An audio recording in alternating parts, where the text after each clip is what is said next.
Why I'm an atheist over an agnostic. One of the things that was most damaging to my testimony when I was in theology school was actually studying what kinds of societies create what kinds of gods. And it got to the point where you could give me a society and tell me how it functions, and I will tell you what kind of god they had, and I would be right. If your society was dependent on trade, you would have polytheistic tolerant gods. If the society is a hierarchy with a strict authoritarian leader at the top, then the gods will also be that too. If you tell me the god that you believe in, I can learn a lot about you and what you need and what your fears are and what your subconscious desires are. And that kind of tells me that we are the ones creating God rather than God creating us. Firstly, just because people shape their idea of God based on their environment does not prove that God isn't real. That's a classic genetic fallacy, dismissing a belief just because of where it came from, not whether it's actually true.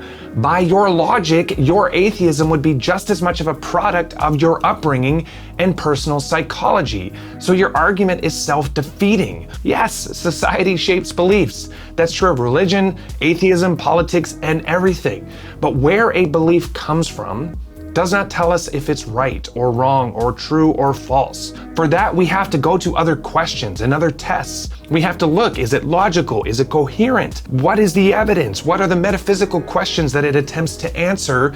And does it actually align with our experience of reality? So yeah, study the belief systems, analyze the psychology, but don't confuse why people believe with whether what they believe is true. That's where the real discussion starts, not ends.